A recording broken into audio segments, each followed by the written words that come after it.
아주 오랜 옛날 우리 옛 이야기. 여러분 안녕하세요. 오늘도 아주 오랜 옛날과 함께 해주셔서 진심으로 감사드립니다. 오늘 들려드릴 첫 번째 이야기는 늘 허약하기만 하여 부모님의 걱정이 끊이지 않았던 아이가 좋은 스승을 만나서 자신의 결점을 극복하고 마음의 수양을 닦아 훌륭한 인재가 된다는 이야기랍니다. 그럼 어디 이야기를 들어볼까요? 스승의 지혜. 보기 드문 폭정과 행포에 민심을 잃은 광해조 때는 어른아이 할 것 없이 가는 곳마다 한숨 소리만 가득했습니다. 캄캄한 밤처럼 음침한 기운만이 음산하게 떠도는데 저편에 배악곡에 있는 이식의 집 넓은 마당에선 8살에서 12살쯤 되는 올망졸망한 아이들이 싸움 장난에 열중하고 있었어요. 돌을 모아다 성을 쌓고 홍근 백군으로 갈린 두 패가 머리에 수건을 동여매고 나무 막대기로 만든 칼을 휘두르며 아래쪽 위쪽으로 몰려다녔죠. 그리고 목이 터져라 고함을 질렀습니다. 놀이하는 모양은 비록 어린아이들의 장난이었지만 볼수록 입에 침을 삼키게 했어요. 그때 얼굴이 맑고 눈빛이 남달리 빛나는 한 소년이 옆에 책을 끼고 들어오다가 아이들이 왁자지껄 떠드는 것을 보았습니다. 그 소년은 이맛살을 찌푸리더니 걸음을 멈추었죠. 그 소년은 다름 아닌 이 집의 어린 주인 이식이라는 소년이었어요. 집주인이 돌아온 것을 본 아이들은 남의 집 마당에다 돌을 쌓고 금을 긋고 한 것이 미안한지 민망하듯이 흘끔흘끔 시기를 쳐다보았습니다. 그때 그 중에 똑똑해 보이는 한 아이가 앞으로 나서며 말했죠. 너도 용문선수님께 글 배우러 갔다 오나 보구나. 그렇게 아참하듯이 웃음을 보였어요. 시기는 대답하기도 귀찮다는 듯 고개만 끄덕였습니다. 그러자 그 아이는 웃으며 또 말을 걸었어요. 너도 책 두고 나와. 우리하고 같이 놀자. 그러자 다른 아이들도 기다렸다는 듯이 외쳤죠. 그래, 참 재밌어. 얼른 나와. 여러 아이들이 충동질을 했지만 이식은 낯을 붉히며 고개를 흔들었습니다. 그것은 그 아이가 비겁하거나 병종놀이를 싫어하는 것은 아니었어요. 그 아이는 원래 타고난 몸이 약질이라 아이들 틈에 섞여 놀지 못했죠. 과연 그의 얼굴은 맑고 준수하게 보이긴 했지만 소년다운 혈색이 전혀 없었습니다. 손과 팔 역시 살핏줄이 들여다 보일 만큼 연약해 보였어요. 고개를 내젓는 이식을 본 아이들도 그 아이는 자기들과 같은 격렬한 장난을 할 수 없겠다는 생각을 했죠. 그럼 우리끼리 놀자. 아이들은 또다시 장난할 제비를 하였어요. 하지만 그래도 미안했던지 또 한 번 고맙다는 마음을 전했죠. 너희 집 마당을 더럽혀서 미안하다. 돌아갈 때 깨끗하게 해놓고 갈게. 이식은 그 아이들의 노는 모양을 부러운 듯이 바라보다 바깥문을 지나 내실 중문을 들어섰습니다. 그러자 안방에서 문을 열고 앉아 비종들에게 무엇인가 분부를 내리고 있던 아이의 모친이 반가움에 마루로 나왔어요. 그래, 글은 잘 배우고 왔느냐. 그러면서 아들의 손을 덥석 잡아 올렸죠. 네, 어머니. 시기는 피곤한 듯이 한마디 대답하고는 안방에 들어와 꿇어앉아 모친이 매일 하는 대로 그날 배운 대목을 외기 시작했습니다. 단정히 꿇어앉아 한마디의 막힘도 없이 내려 읽는 것을 보고 아들의 총명한 모습에 모친은 깊이 흡족했어요. 모친 홍씨는 아들 시기가 그날 배운 것을 다 외우고 피곤한 듯이 물러앉았을 때 무엇인지 모르게 안타까운 생각이 바람처럼 지나갔습니다. 이토록 준수한 외모에 총명함까지 갖춘 아이가 어찌하여 몸이 이토록 허약할꼬. 홍씨 부인은 속으로 길게 탄식하고는 비종에게 명해 정성스럽게 달인 보약을 가져오라고 하였어요. 비록 이곳 토박이라고 하나 원래 가세도 부유하고 사람들이 착하고 어지러워 마을 사람들의 존경을 한 몸에 받고 있는 집이었습니다. 하지만 딱 하나 근심 걱정이 있었으니 바로 그건 다름 아닌 늦게 얻은 외아들 이식이 항상 몸이 약한 것이었어요. 홍씨 부인은 어떻게 하면 시기의 몸을 튼튼하게 해줄 수 있을까 하고 주야로 노심초사하였죠. 한편 시기 또한 자기의 허약함이 어머니의 걱정거리가 되는 게 죄송하고 민망하기만 하였습니다. 어머니. 이식이 공손히 어머니를 불렀어요. 왜 그러느냐. 근심스런 얼굴로 아들을 바라보며 모친이 물었죠. 어머니께서 항상 저의 허약함을 걱정하셔서 뵙기도 송구하옵고 저 역시 어떻게 하면 이런 약지를 면할까 하여 항상 유념하고 있습니다. 그런데 오늘 용문사에서 글을 배우다가 문득 생각하니 여러 스님들이 목탁을 두드리며 진령 송경을 하고 있는 것이 퍽 좋아 보였습니다. 그리고 잠시 말을 끊고 주저하였어요. 모친은 갑자기 불안한 생각이 나서 물었죠. 그렇다고 네가 스님이 되겠다는 건 아니겠지. 어머니의 얼굴색이 변하자 시기는 웃으며 대답했죠. 그럴 리 있겠습니까? 그럼 무슨 말이냐. 네 나이 아직 10살이 불과한데 그처럼 스님들이 하는 모양이 좋아 보인다니. 아마 네 몸이 허약해서 생기는 자격지심이 아니겠느냐. 어머니의 말에는 비통함이 실려 있었어요. 저의 말씀은 그런 것이 아닙니다. 오늘 문득 생각하기를 용문산같이 경치 좋은 절에서 학문이 깊은 스님들을 모시고 몇 년 지내다 보면 필시는 몸도 학업도 많이 나아질 것 같은 생각이 났을 뿐이지요. 저의 생각이 그러하니 어머니께서는 잘 생각해 보시고 그 절에서 지낼 수 있게 해주시면 좋겠습니다.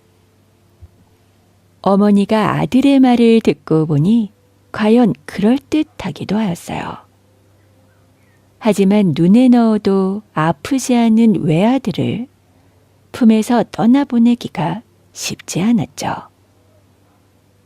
그래, 알았다. 아버님께서 돌아오시면 의논해 보자꾸나. 이렇게 말머리를 돌린 후 밖에서 놀고 있는 아이들 얘기를 꺼냈어요. 밖에서 동네 아이들이 또 장난을 하는가 보더라. 너도 나가서 함께 놀려보나. 이식은 어머니의 말씀을 거역하지 못해 얌전한 태도로 그 앞을 물러나왔습니다. 그런 아들의 실버들같이 연약하고 창백한 뒷모습을 하염없이 바라보며 홍씨 부인은 홀로 탄식할 뿐이었어요.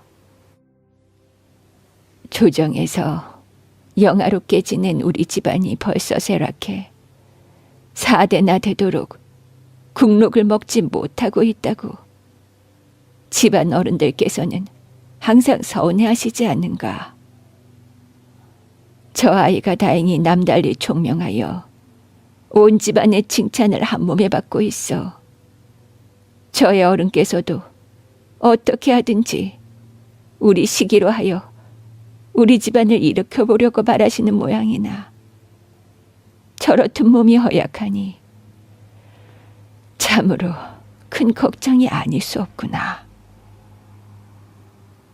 어머니의 걱정은 이처럼 끝이 없었습니다. 부인은 비종을 불렀어요. 도련님이 아이들과 어울려 잘 노는지 보고 오너라. 그러자 비종은 곧 돌아와 아뢰었습니다. 도련님께서는 한쪽 구석에 비켜서서 구경만 하시는데요. 꼭 무슨 걱정이 계신 것처럼 어두운 얼굴을 하고 계시옵니다. 그 말에 부인은 그만 가슴이 덜컥 내려앉았어요. 어서 방법을 찾아야겠구나. 그날 밤 부친이 돌아오자 부인은 제일 먼저 그 일을 의논하였습니다.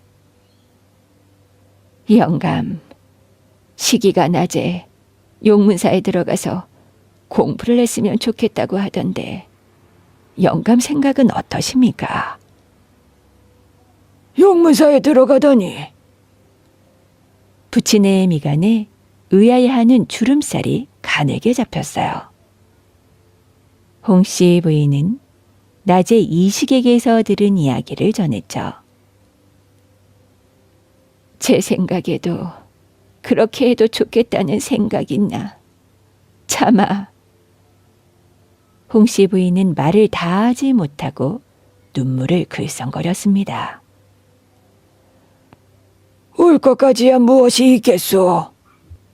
시기의 건강에 대해서 우리도 익히 걱정하고 있지 않았소.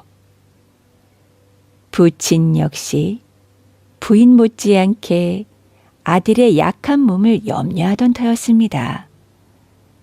두 부부는 저녁 먹을 것도 있고 주거니 받거니 그 일에 대해 의논을 하였어요. 그 아이 뜻대로 합시다. 다행히 그 자리에는 고승도 계시고 하니 학업까지도 자연히 나아질 것이요. 부인은 자기가 먼저 제안한 생각이었지만 막상 그렇게 결정을 짓고 보니 자연히 마음이 심란하지 않을 수 없었어요. 이렇게 하늘도 야속할 수가. 그나마 내 품에서 키우지 못하고 떠나보낸 다음 우리 두 늙은이만 가엾게 남겠구려. 부인의 푸념에 아버지는 불끈하였습니다. 허허, 그게 무슨 푸념이요. 남들은 죽어 떠내보내는 일도 허다한데. 하지만 꾸짖듯이 말하는 영감의 눈에도 이슬이 맺혀 있었어요. 이렇게 일이 전개되어 이식은 소망하였던 대로 용문사에 들어가 몸을 단련하고 학문에도 열심히 전념하게 되었습니다. 새벽 일찍 일어나 수림을 거닐다가 근처 맑은 계곡에서 깨끗이 세수하고 나면 곧 아침 불공의 새북 소리가 울려왔어요. 글 읽는 스님의 경건한 모습이며 가슴을 파고드는 깊은 설법은 이식의 마음에 하나하나 수양을 더해 주었죠. 게다가 규칙적인 생활과 맑은 공기 속에서의 생활이라 허약한 몸에 점점 힘이 붙고 마음까지 맑아졌습니다. 그리하여 눈에 띄게 튼튼한 몸이 되어갔어요. 특히 스승이었던 유념노승은 학식과 덕이 높아 시기에게 많은 과마를 주었죠. 이식은 그 스님을 부모처럼 공경하였습니다. 그러는 동안 어느새 6년이라는 세월이 흘렀어요.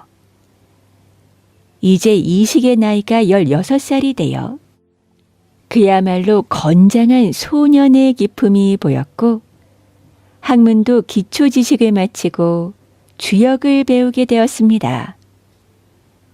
하지만 주역이라는 책이 워낙 뜻이 깊고 오묘하여 그 깨달음을 알기엔 쉽지 않았어요. 그런데 설상가상으로 유념 스님이 노병으로 자리에 눕고 말았죠.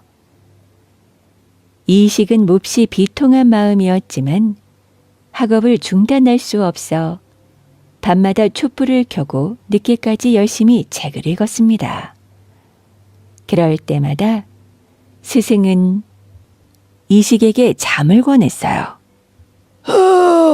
이제 그만 무리하고 어여 자거라.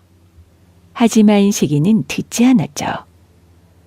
제가 오늘까지 수년을 대사님께 글을 배우고도 아직 의심되는 점을 다 못 깨달았는데 이제 대사님마저 중병에 처해 계시니 어찌 학업을 지체할 수 있겠습니까?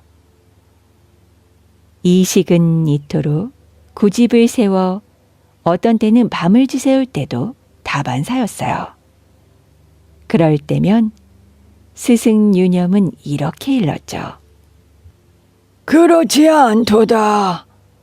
세상의 만물이 모두 스승이요. 금수에게서도 배울 것이 있거늘 어찌 이 몸이 가고 옴을 근심하리요. 그러하니 이 몸이 왕생 극락한 후에도 결코 낭망하지 말고 세상 만물에 감사하며 배움을 받도록 하여라. 네, 스님, 그리하겠습니다. 이식은 존경하는 스승의 말씀인지라 그리 대답하며 유념을 안심시켰어요. 그러던 며칠이 지난 어느 날 유념 스님이 이식을 불렀죠. 시기야, 다시 한번 부탁하마. 세상 어떤 사람에게서나 배울 것이 있으니 언제나 남을 귀히 여기도록 하여라. 그렇게 스님은 이식에게 마지막 말을 남기고 세상을 떠나고 말았습니다. 이식의 비통함은 이루 말할 수가 없었어요. 그리고 슬픔과 애통 속에서 고승의 장례는 성대하게 치러졌죠. 용문상 중턱 좋은 곳을 골라 안장을 하고 주변 사람들의 마음도 다시 평정 상태로 돌아왔지만 이식은 스승의 그리움을 참지 못하였습니다. 그런 마음이 들 때마다 이식은 등불을 밝히고 공부에 매진을 했어요. 그러던 어느 날 밤, 그날도 이식은 새벽까지 잠을 이루지 못하고 열심으로 공부하고 있었습니다. 사방은 적막하여 냇가에서 물 흐르는 소리만 크게 들려올 뿐이었어요. 그는 잠시 벽에 기대에 앉아 가만히 눈을 감고 명상에 잠겼죠. 그런데 바로 그때 웬 스님이 혀를 끌끌 차는 소리가 들려왔습니다. 이식이 이상히 여겨 살짝 눈을 뜨니 여태까지 눈에 띄지 않던 나무하는 스님이 자기의 남루한 누더기 옷을 기우며 혀를 차고 탄성을 하고 있었어요. 이식은 별일이 아니다 생각하고 다시 눈을 감았습니다. 스님이 자기 신세 타령이나 하고 있구먼. 그런데 한편으로는 측은한 마음이 들었어요. 그래, 신세 타령도 할만하겠지. 저 늙은 몸으로 종일 그 많은 나무를 해대고도 아직까지 잠을 못 이루고 누더기를 키워야 하니 어찌 가여운 사람이 아닌가. 그렇게 생각하며 이식은 눈을 감았습니다. 그런데 그 스님은 이식에게 들으라는 듯이 혼자 또 중얼거리는 거예요. 어린 선생이 끊임없이 정진하고 있으나 깨닫는 바가 극히 적은 모양이니 참 가엾도다. 저 젊은 실력을 헛되게 허비하는 것이 딱하긴 하지만 바로 알려주진 못하니 그것이 더욱 딱하구나. 눈을 감고 있던 이식은 그 소리를 듣고 그만 급한 성미에 발끈하였습니다. 하지만 바로 그 순간 곧 그의 머리에 떠오른 환영이 있었죠. 바로 스승 유념의 모습이었어요. 시가 아무리 보기에 초라한 사람일지라도 업수히 여기지 말고 배움을 정하거라. 그렇듯 이식은 스승의 인자한 목소리가 떠올라 불쑥 치미는 성미를 꼭 참았습니다. 내가 본래 남을 업수히 여기는 성질이 있어서 스승께서도 특히 그 일을 경계하셨겠지. 그렇게 생각한 이식은 여전히 눈을 감고 앉아 있었어요. 그 늙은 스님은 아직도 이식이 자는 것으로 알고 있는지 또 한마디 거들었죠.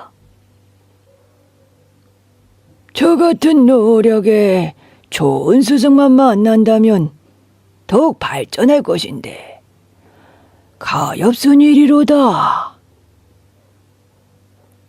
그렇게 다음 날 이식은 새벽 일찍 숲속을 한 바퀴 돌고 나와 근처 개울에서 얼굴을 씻었습니다.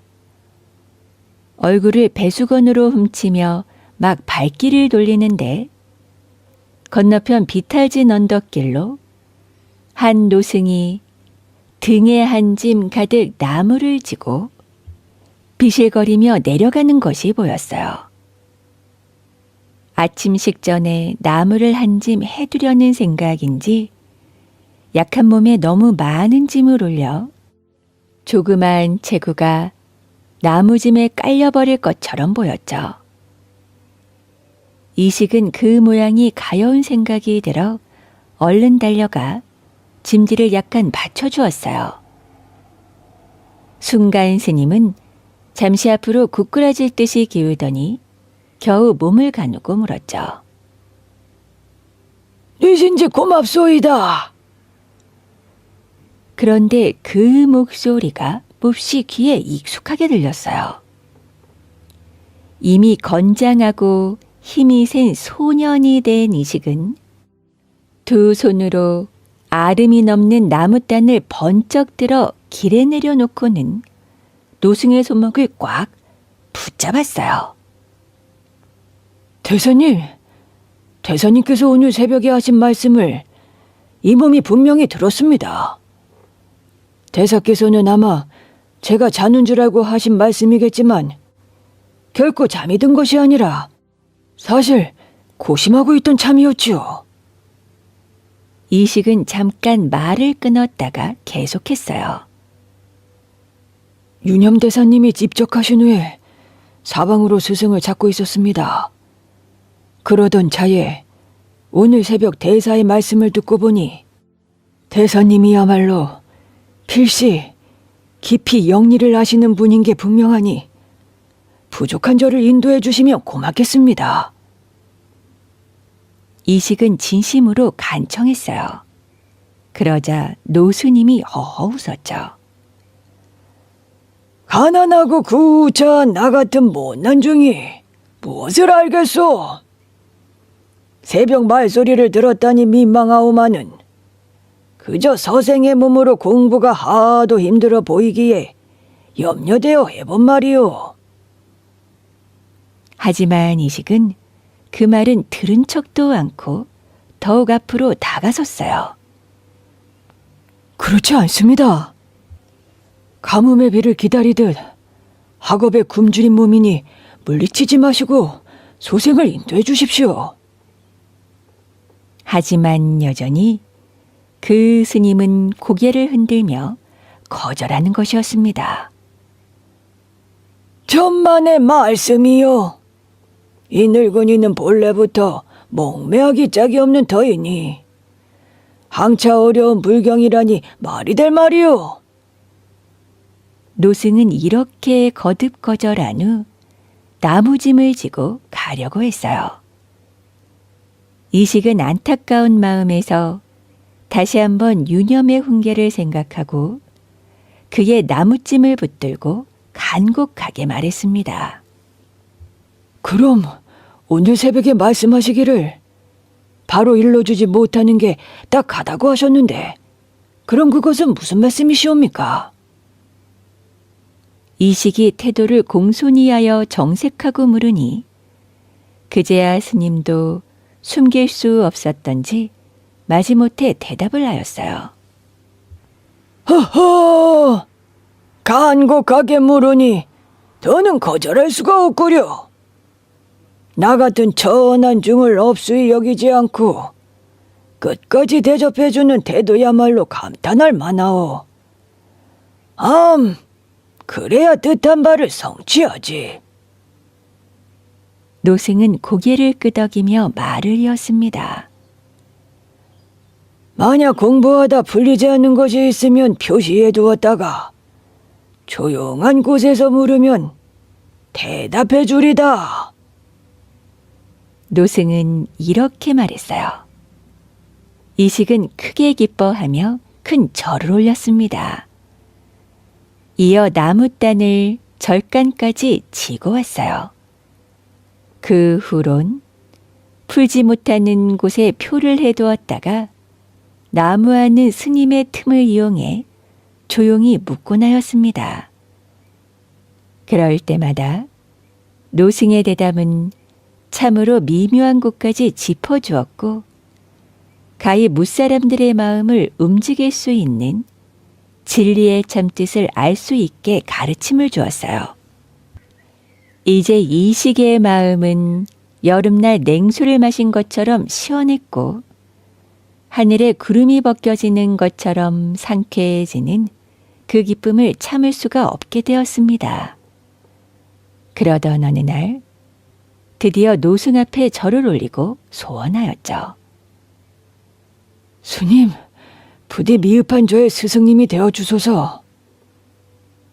노승은 몇 번이고 사형하였지만 결국 이식의 열성에 탐복하여 끝내 제자로 허락하였어요. 이식의 기쁨은 말할 것도 없을 지경이었습니다. 그렇게 나무 아는 스님과 뼈대 있는 토박이 귀공자의 은밀한 인연이 이루어진 셈이었죠. 그렇게 1년여의 세월이 흘러간 다음의 봄날이었습니다. 두 사람은 잔디 푸른들에 마주 앉아 한가히 종다리 소리를 들으며 이런저런 이야기를 나누다가 스승은 문득 생각난 듯이 시기를 돌아보며 말했어요. 이제 학문도 그만큼 깊어졌으니 정사에 나아가 과거를 보며 어떠하겠느냐. 이식도 진작부터 그 같은 마음을 품고 있었던지라 스승의 권유가 내심 반가웠습니다. 그러면서도 한편은 민만한 생각이 들어 스승에게 물었어요. 아직 여러모로 부족한 게 많은데 제가 감당할 수 있겠습니까? 스승은 한번 크게 웃고 흡족한 얼굴로 말했죠. 그렇지가 않네. 어서 귀가하여 부모님 허락을 받고 그동안 못한 불효의 죄도 풀고 준비를 하거라. 스승의 권유는 진심에서 나온 말이었어요. 이식도 스승의 진심을 알고는 행장을 수습한 후 오랫동안 같이 지낸 여러 스님들에게 하직 인사를 하였어요. 그리고 스승에게는 큰 절을 올려 예를 갖추었습니다. 이렇듯 미흡한 몸을 보살펴 주신 은혜 어찌 잊을 수 있겠습니까? 혹여 후일 입신하는 영광을 얻더라도 스승님을 평생 잊지 않을 것이옵니다. 이렇게 석별의 눈물을 흘리니 스승도 이식의 손을 잡아주었습니다. 우리 다시 만날 때까지 부디 몸조심을 하여라. 그러고는 산 문까지 나와 이별을 아쉬워했어요. 이식도 차마 떠나지 못하고 주춤거리는데 어느새 집에서 마중 나온 비종이 이르렀죠. 마님께서 문 밖에서 도련님 돌아오시기를 기다리고 계십니다요. 어서 가시지요. 그제야 이식이 발을 떼어 놓으니 스승이 남은 말을 하였어요. 아직 모르겠으나 아마 너에게 꼭 일러야 할 일이 있을지 모르겠다. 스승의 말에 이식이 의아해하며 다시 돌아섰습니다. 네? 무슨 말씀이시옵니까? 글쎄, 아직은 잘 모르겠다만 내년 정월에 너를 찾아갈 일이 있을 것이니 그때 이야기하도록 하자. 말을 마친 스승이 눈을 감으니 이식도 용문산을 떠나 걸음을 재촉하였어요. 사방에서 늙고 젊은 선비들이 제각기 장원급제의 꿈을 안고 몰려들어 온통 서울은 장날처럼 붐볐습니다. 그 중에 이식의 모습도 섞여 있었죠. 그는 용문산에서 스승과 하직을 하고 본가에 돌아와 기뻐하는 부모님의 얼굴을 뵌 뒤 과거 보는 날이 임박해 오래 머물지 못했어요. 그래서 그 길로 곧 서울로 떠나온 것이었죠. 한편 오랜만에 아들을 만난 어머니의 기쁨은 이루 말할 수 없었습니다. 그때는 약해 빠진 너를 절에 보내놓고 밤잠도 달게 자지 못했는데 이제 네가 이처럼 건강해진 것을 보니 어디를 보내도 이제야 마음을 놓겠구나. 어머니 아버지는 이렇게 이식을 대견해하며 과거길을 깊은 마음으로 축하해 주었습니다. 그동안 부모님은 몰라보게 늙어 있었죠. 문 밖 넓은 광장에는 여전히 마을 아이들이 모여 싸움 장난을 하는데 이식은 7년 전 어느 날 어머니의 명을 받고 나왔지만 차마 그 속에 끼지 못하고 한평 구석에 쪼그리고 앉아 손가락만 깨물던 자기 모양을 생각하고 감개가 무량하였어요. 그런 그가 용기를 내어 서울로 과거를 보러 가는 것이었죠. 그리고 이식은 그해 문가에 장원급제하여 더는 영광이 미칠 곳이 없게 되었습니다. 그리하여 그 시골의 부모님을 모셔 올리고 이어 이식의 집안은 날로 흥하기 시작하였어요. 하지만 이식은 용문사에서 스승으로 모시던 그 나무하는 스님을 잊지 못하고 있었습니다. 과연 오늘의 이 영화가 모두 스님의 덕이 아닌가?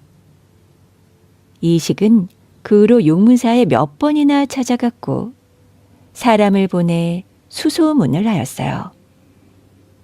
하지만 그때마다 용문사의 대답은 한결같았습니다. 하하, 그 스님은 지난번부터 이 절에서 사라졌어. 그까지 절에서 부리는 중 한두 사람 있건 없건 신경 쓸 것이 뭐에 있겠소. 그 정가를 받자 이식도 할 수 없이 생각을 접고 헤어질 때 약속한 정월이 돌아오기만을 기다렸습니다. 과연 이듬해 정월 어느 날 묘연히 스님이 찾아왔어요. 이식의 기쁨은 말로 다 표현할 수 없었습니다. 이식은 스승을 부모님과 상명케 하고 몸소 시종들을 주의하여 융숭한 대접을 하였어요. 그렇게 만난 지 사흘이 지나자 스승이 작별을 고했죠. 이식은 헤어짐이 아쉬워 며칠만이라도 더 유숙할 것을 권유했습니다. 이 몸이 오늘의 영화를 누리게 된 것은 모두 스승님의 은공이 아니옵니까? 이 은혜를 갚을 길이 없던 자이니 부디 이대로 제 집에 머무시며 평생을 성의를 다해 모실 것입니다. 하지만 스승은 웃음을 지으며 완곡하게 거절하였어요. 부족함이 없는 생활보다는 풍찬 노숙하며 자유롭게 운수 행각하는 것도 사는 재미가 있다네. 스승의 삶이 그러할진데 이식은 더는 권유할 수가 없었습니다. 시기는 하늘 수 없이 헤어짐을 각오할 수밖에 없었죠. 아우시면 작년봄 제게 일려주시려고 하시던 말씀은 무엇인지요? 그제야 스승이 입을 열었어요. 병자년에는 큰 난리가 일어날 것이야.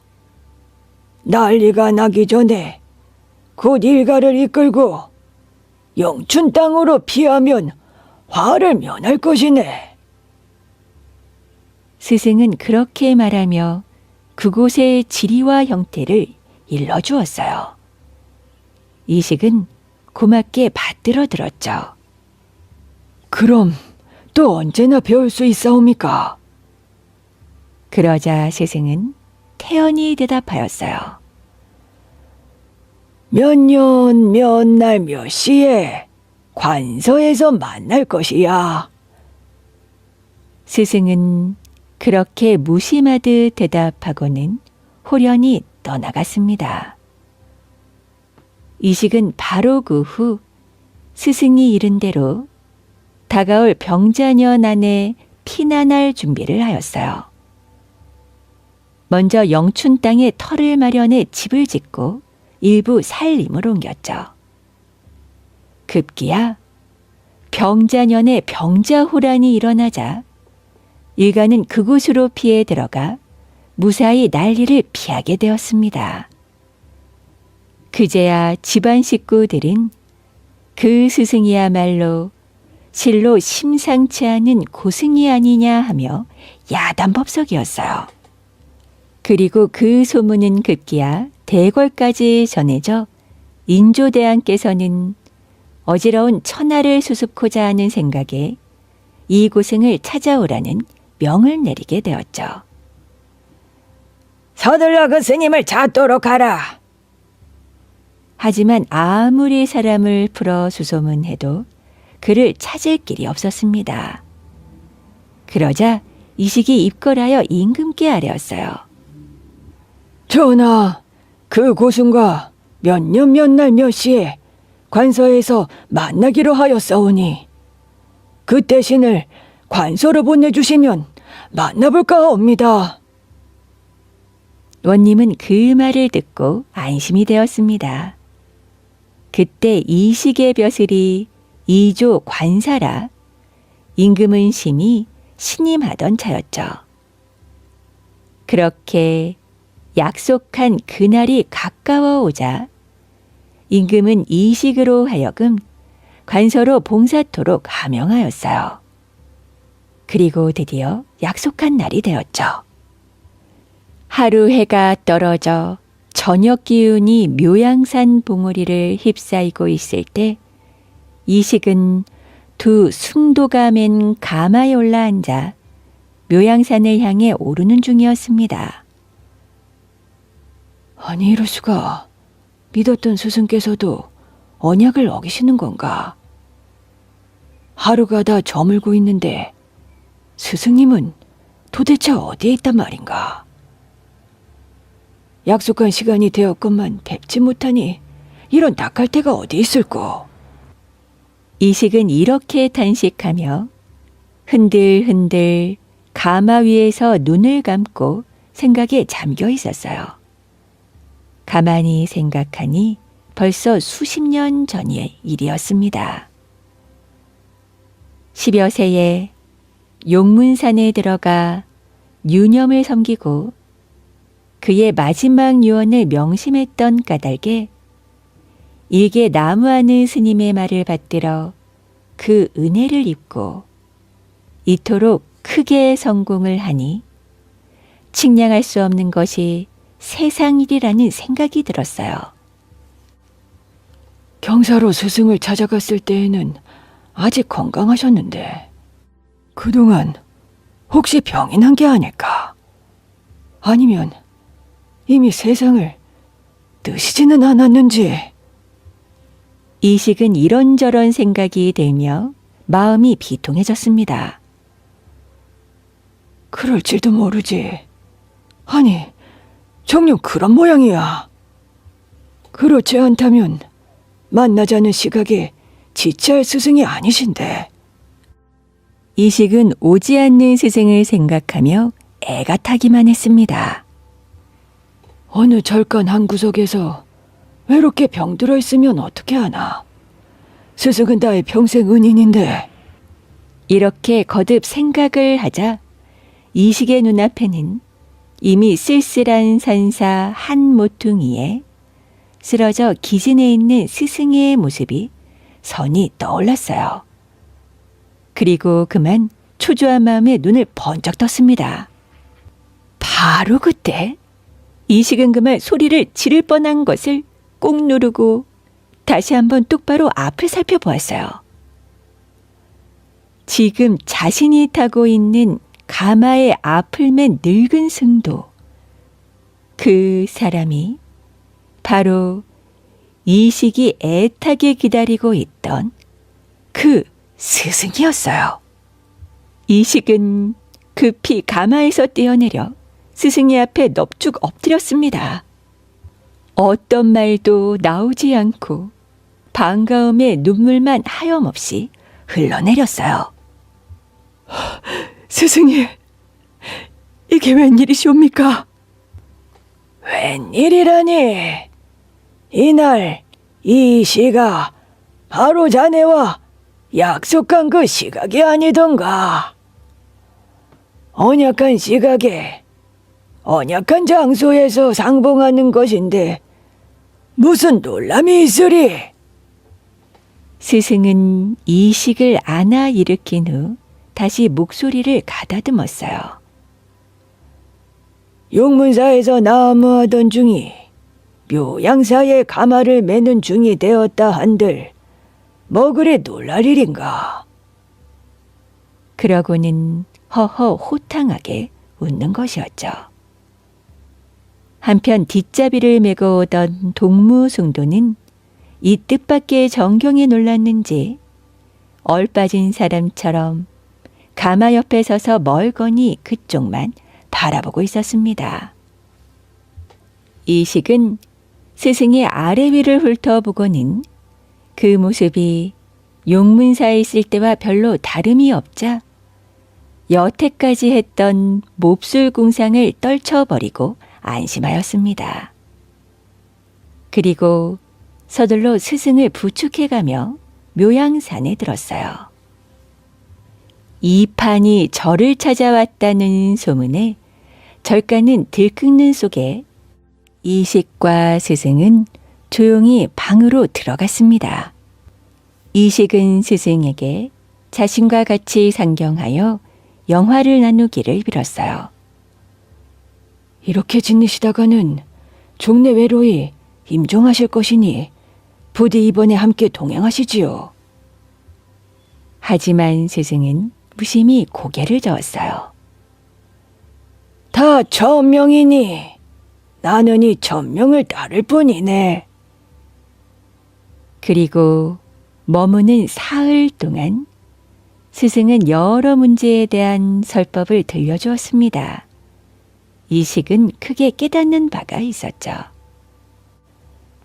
스승의 이 가르치심을 널리 펴게 할 것이옵니다. 스승은 거듭 위로는 나라의 일로부터 아래로는 가사에 대한 것까지 여러 가지를 미리 일러주었어요. 잊지 않고 행하면 길이 평안히 있을 것이야. 스승은 이식의 손을 어루만져주며 사흘째 되던 날 또다시 시기보다 먼저 호련히 떠나려고 하였습니다. 그럼 다음엔 어디서 또 만나 뵈올 수 있을까요? 이식이 애절한 마음으로 물으니 스승은 슬픈 얼굴로 이렇게 말했어요. 이게 자네와는 마지막이네. 그러고는 잔잔한 웃음을 지어 보였습니다. 이렇게 묘양산에서 마지막으로 스승과 이별한 이식은 그 길로 다시 상경하여 그 뜻을 임금에게 아렸어요. 그리고 이식은 그 후로 스님을 만날 수는 없었죠. 이식은 자를 여구라고 하고 호를 택당이라고 하였으니 곧 문정공이라는 시호를 가진 어른이었답니다.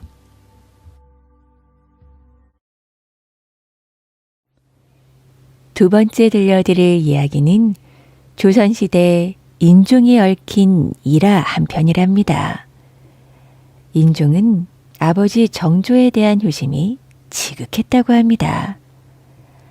어디 그 효심이 얼마나 지극하였는지 인종의 어렸을 적 전해져 오는 일화 한 편을 들어볼까요?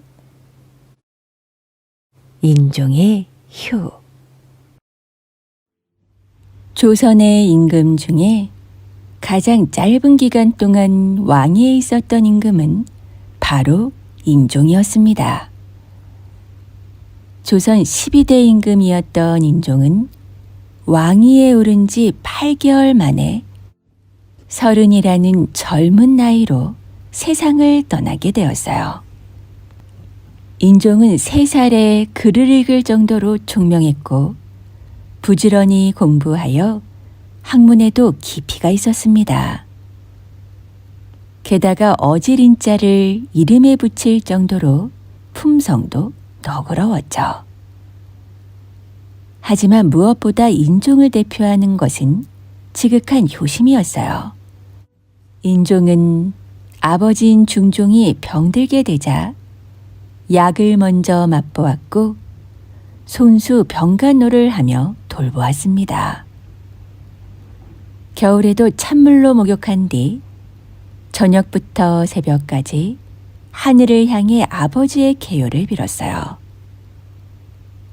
허나 중종이 세상을 떠나자 아무것도 입에 대지 않았고 5달 동안 울음을 그치지 않고 죽만 마셨다고 합니다.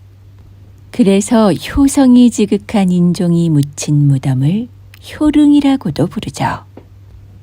인종의 어린 시절 이야기는 이러하였습니다. 중전마마! 중전마마! 대궐안은 울음소리로 가득했습니다. 장경왕후가 세상을 뜬 것이었어요. 어린 인종이 태어난 지 겨우 1회 만의 일이었습니다. 당시 세자였던 인종은 어머니가 돌아가신 후에 계모인 문정왕후의 손에서 자라게 되었어요. 인종은 문정왕후를 어머니로 여기고 사랑했지만 문정왕후는 세자를 눈엣 가시처럼 여겼죠. 어마마마, 아침 문안 여쭈옵니다. 오냐, 간밤에 편안히 주무셨사옵니까? 내가 편히 잤을 것 같으냐. 얼음처럼 차가운 문정왕후의 대답에 인종은 걱정스러운 얼굴로 물었어요. 무슨 불편하신 데라도 있으셨사옵니까? 네가 세자 자리에 있는데 어찌 불편하지 않을꼬? 문정왕후는 살짝 눈을 흘기고는 고개를 돌려버렸습니다. 인종이 수심 가득한 얼굴로 물러가자 문정왕후는 남몰래 김상궁을 불렀어요. 김상궁, 내가 시킨 일은 어찌 되었는가? 그러자 김상궁이 목소리를 낮춰 대답했죠. 마마가 분부하신 대로 치를 잡아싸우나 워낙 더러운 것들이라 광주리에 가두어 문간에 두어 싸웁니다. 알았다. 그대로 두고 물러가거라. 이 일이 새어나가는 날에는 능지처참을 당할 것이야. 알겠느냐? 서리빨 같은 문정왕후의 눈빛에 김상궁은 벌벌 떨면서 물러났어요. 문정왕후는 속으로 생각했죠.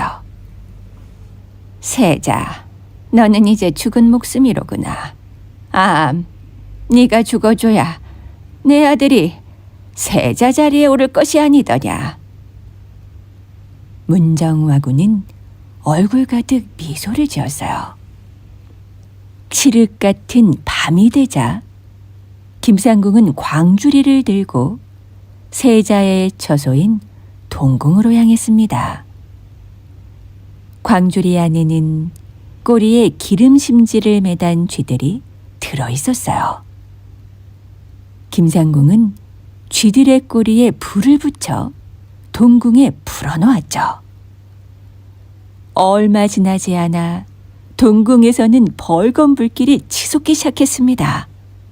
마마, 세자마마, 일어나시옵소서. 동궁에 불이 났사옵니다. 마마, 어서요. 주변 신하들의 다급한 목소리가 들렸어요. 하지만 인종은 자리에서 꼼짝도 하지 않고 눈을 감고 있었죠. 빈궁, 나는 나가지 않을 것이오. 그러니 빈궁께서는 어서 피하시오. 마마, 어찌하여 귀한 목숨을 버리려 하시옵니까? 미안하오 빈궁. 예전에 어마마마께서 나를 죽이려 하셨을 때 피했던 것은 내 목숨이 아까워서가 아니었다오. 부모님께 혹여 나쁜 소문이라도 날까 염려하여 그랬던 것뿐이오. 하지만 지금은 아무도 모르는 한밤중이니 내가 죽더라도 어마마마께 아무런 누가 되지 않을 것이오. 하지만 어찌 이대로 가만히 죽을 수 있단 말씀이시옵니까? 어마마마의 마음을 편안하게 해드리는 것이 왕실을 편안하게 하는 일이고 그것이 바로 효도가 아니겠소. 이는 세자로서 마땅히 해야 할 일이라오. 인종은 다시금 눈을 감았습니다. 세자마마. 빈궁은 더 이상 말을 잇지 못하고 흐느꼈어요. 불이다! 동궁전에서 불이 났다! 세자마마를 구하거라! 동궁전 밖은 인종을 찾는 소리, 불을 끄는 소리로 소란스러웠습니다. 소식을 듣고 달려온 인종의 아버지 중종임금도 정신없이 소리쳤어요. 백돌아! 백돌아! 어서 나오너라! 백돌은 인종의 아명이었죠. 인종은 어려서 아버지가 불러주시던 그 이름을 아주 좋아했습니다. 아버지의 다급한 목소리에 인종의 마음이 조금씩 흔들렸어요. 아바마마! 백돌아! 백돌아! 중종의 울부짖음이 계속해서 들려왔죠. 인종은 마음이 갈라지는 듯 아팠습니다. 인종은 빈궁에 떨리는 어깨를 안고 말했어요. 나갑시다, 빈궁. 더 이상 아바마마를 슬프게 할 수 없구려. 그제야 인종은 빈궁과 함께 불길을 헤치고 밖으로 나왔습니다. 그로부터 몇 년 후에 중종이 세상을 뜨자 인종이 임금의 자리에 올랐죠. 임금이 된 지 8개월여가 되었을 때 문정왕후가 인종을 불렀어요. 어마마마 저를 찾으셨사옵니까? 그런데 뜻밖에도 문정왕후는 얼굴 가득 미소를 띠고 반갑게 맞아주었죠. 방에는 다과상도 차려져 있었어요. 주상, 어미 된 자로서 그동안 주상께 아무것도 해드리지 못했습니다. 하여 직접 떡을 만들었으니 좀 드시지요. 어마마마께서 이리 신경을 써주시니 기쁘기 이를 데 없나이다. 문정왕후는 떡 1개를 집어 인종의 입에 넣어주었어요. 인종은 어머니의 따뜻한 마음을 깊이 느끼며 문정왕후가 주는 떡을 받아 먹었죠. 그로부터 사흘 뒤 인종은 갑자기 피를 토하며 죽고 말았습니다. 백성들 사이에서는 문정왕후가 떡에 독을 넣었다는 소문이 돌았어요. 온 백성은 통곡을 하며 어진 임금의 죽음을 슬퍼했고 모진 구박과 음모에도 어머니께 효를 다했던 인종의 효성스러운 마음을 길이길이 기억했답니다.